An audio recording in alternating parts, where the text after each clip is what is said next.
Friends, तो हम सारे ना निकले हैं झारखंड में स्थित बाबा धाम की यात्रा पे। तो भोलेनाथ का रूल है, मेरे मंदिर में पूजा करने से पहले जाओ गंगा नदी में पहले जाकर अपने सारे पाप धो के आओ। दुष्ट पापी लोग। नहीं है, ऐसा कुछ नहीं है। भोलेनाथ पे जो जल चढ़ता है ना, वो हम इसी गंगा नदी से लेकर जाते हैं। लेकिन अब जब गंगा जी के पास आए ही है तो डुबकी भी मार लेंगे। लगे हाथों दो चार पाप जो किए होंगे वो धुल ही जाएंगे। इसलिए हम पहुँच गए बिहार में लोकेटेड सुल्तानगंज के गंगा घाट पर। ये है गंगा घाट और यहाँ पे हम लोग अभी स्नान करेंगे।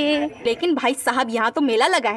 गाइस देखो मेरे पीछे कितनी सारी छोटी छोटी दुकानें हैं। अब महिलाएं शॉपिंग ना करे, ऐसा थोड़ी हो सकता है। मम्मी पापा वहाँ पे शॉपिंग कर रहे हैं। ये है गंगा घाट, पता नहीं कैसे स्नान करेंगे हम। यहाँ का व्यू कितना सुंदर है। ये वाला पुल टूट गया था, अभी दोबारा बन रहा है।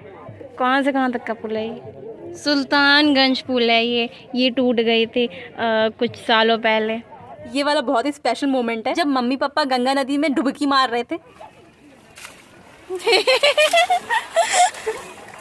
नाली रे।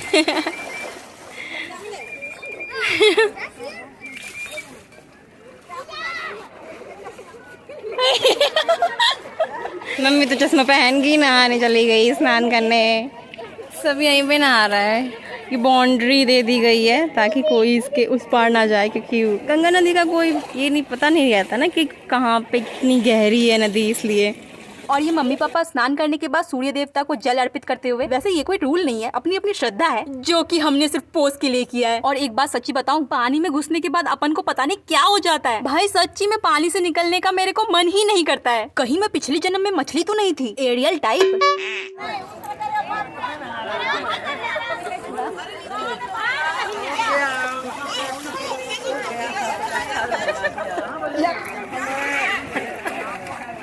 ये गिल्ले पिछड़ लो बदका।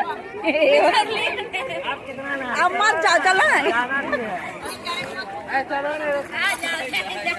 गाइस, हम लोग नहा के आ गए गाइस। हम लोग नहा के आ गए गाइस। अभी चेंज करेंगे हम लोग।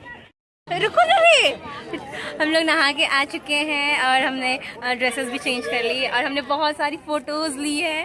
तो बाद में दिखाएंगे आपको कि कैसी कैसी फ़ोटोज़ आई है। और बहुत मज़ा आया आज हमें गंगा स्नान करने में। नहा धोकर ना हमें बड़ी तेज भूख लग गई। फिर क्या, हमने एक कुन्ना पकड़ा और शुरू हो गए। लेकिन हमने सारा सेंधा नमक का खाना खाया, क्योंकि मंदिर जाने से पहले नॉर्मल नमक इज नॉट एक्सेप्टेबल यार। देखो देखो, मेरा बनाया हुआ ठेकुआ क्या मस्त चाव से खा रहा है बच्चा। और यहाँ मेरे जैसे मास्टर शेफ की कुकिंग पर से लोगों के ट्रस्ट इश्यूज ही खत्म नहीं हो पा रहे। कदर ही नहीं है टैलेंट की। अब हम वापस जा रहे हैं। नहीं, वापस नहीं जा रहे, सॉरी। अब हम यहाँ पे हमने स्नान कर लिया है। अब यहाँ से हम जा रहे हैं देवघर। देवघर में शिव जी का मंदिर है, वहीं पे हम लोग जा रहे हैं जल चढ़ाने के लिए। आपको वहाँ के भी दर्शन करवाएंगे। चलो। हाँ, नहीं, कोको कोला तो नहीं लिया हमने, लेकिन पहाड़ों के बीच बैठकर चाय की चुस्की जरूर ली।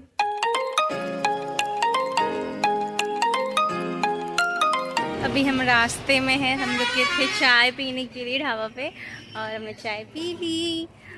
ये देखो पहाड़ दिख रहा है। पहाड़, ये पहाड़ है। वैसे तो पता नहीं चल रहा उतना, लेकिन ये पहाड़ है। यहाँ कितनी सारी गायें हैं। वाह, ये देखो कितनी सारी गायें।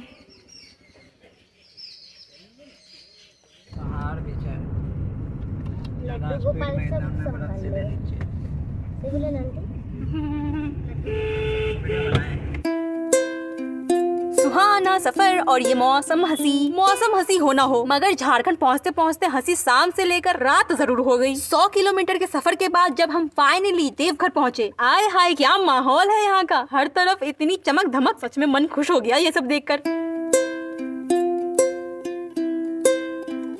हम पहुँच गए हैं देवघर और हम जा रहे हैं मंदिर कान्हा जी को लेके।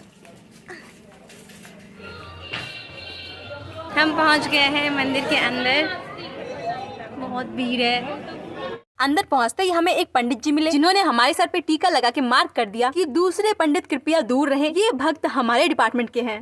पंडित जी ने कुछ ज्यादा ही बड़ा टीका लगा दिया है। वैसे वो पंडित जी अच्छे थे, हमें मंदिर के अंदर तक जाने का रास्ता दिखाया और कोई पैसे भी चार्ज नहीं किए। जब मैं मंदिर के अंदर घुसी थी ना, तब मुझे दूर से ही बहुत लंबी चौड़ी लाइन दिख रही थी और पंडित जी हमें लाइन के जस्ट अपोजिट डायरेक्शन में लेकर गए थे। तो मुझे लगा पंडित जी शायद हमें शॉर्टकट से लेकर जा रहे हैं, लेकिन वो रास्ता घूम फिर के ना लाइन के सबसे लास्ट में ही आके लग गए हम। तो इसका मतलब है भोलेनाथ तक पहुँचने का कोई शॉर्टकट नहीं है। दर्शन करने हैं तो आपको मेहनत करनी पड़ेगी।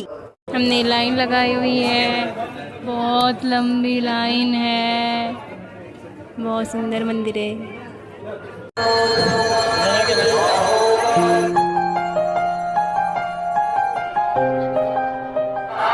मंदिर का मॉडल मंदिर बना हुआ है छोटा सा। हम लोग बहुत लंबा लाइन में है। ओके, हम जब तक पहुंचे थे ना तब तक भोलेनाथ की आरती और श्रृंगार हो चुका था। इसका मतलब अब इन पे कोई भी जल नहीं चढ़ा सकता। जिसे भी जल चढ़ाना है वो कल सुबह आना। भीड़ को चीरते हुए हम फाइनली मंदिर के अंदर पहुंच रहे हैं। अब शाम हो गई है, पूजा तो शायद नहीं हो पाएगी, लेकिन हम श्रृंगार दर्शन कर रहे हैं महादेव जी की।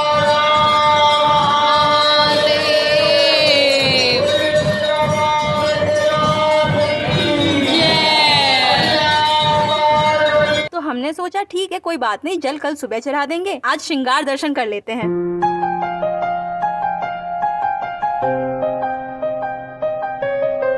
आगे बढ़िए, आगे बढ़िए। वो इधर से निकलता भी इधर से, निकल भी इधर से रहा है। लेकिन इतनी लंबी लाइन में लगने के बाद जब हम फाइनली शिव जी के पास पहुंचे ना, तो अंदर के जो पंडित जी थे वो सबको इतने स्पीड में धक्का दे देकर बाहर निकाल रहे थे ना, अच्छे से हमारे दर्शन भी नहीं हो पाए। हमें ठीक से दर्शन भी नहीं करने दिया यार, जैसे ही गए बाहर निकाल दिया हमें। कैंपस के अंदर में ना मेन मंदिर के बगल बगल में बहुत सारे देवी देवताओं के छोटे छोटे मंदिर बने हुए थे और मेन मंदिर से निकलने के बाद हमने उन सभी देवी देवताओं के अच्छे से दर्शन किए।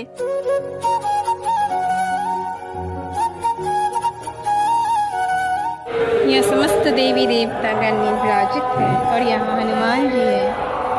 सरस्वती माता का मंदिर है, समझी।